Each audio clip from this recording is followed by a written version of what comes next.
আরেকটা অ্যাপস বানিয়েছি আমরা, এটার নাম হলো পাহারাদার। এই মোবাইল তার সমাধান বের করে দিবে।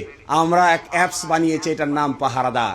আপনার জমি, আপনার সম্পদ, আপনার বাড়ি, আপনার ঘর, আপনার মন্দির, আপনার মসজিদ, যে যেখানে থেকেই যেভাবেই হোক যদি হস্তক্ষেপ করেন, আপনার জমি কেউ কেড়ে নিতে চায়, আপনার মসজিদ কেউ কেড়ে নিতে চায়, আপনার মন্দির কেউ কেড়ে নিতে চায়, আপনার জমি কেউ দখল করতে চায়, শুধুমাত্র মোবাইলটা খুলে এইটার ভিতরে তথ্যটা লিখে দিবেন।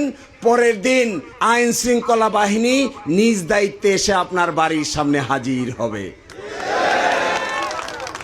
আমি মনে করি এই পাহারাদার অ্যাপ, আমার হিসাব, আমার টাকা আমার হিসাব, এই দুই অ্যাপ বাংলাদেশে যদি আমরা সাকসেসফুলি চালু করতে পারি, সরকার গঠন করে এই দুই জিনিসকে যদি মোবাইলে ঢুকিয়ে বাংলাদেশের মানুষের মধ্যে নতুন চাঞ্চল্য সৃষ্টি করা যায়, তাহলে বাংলাদেশের ইতিহাসে চাঁদাবাজি, টেন্ডারবাজি, দখলবাজি সারা জীবনের জন্য বন্ধ করে দেওয়া সম্ভব।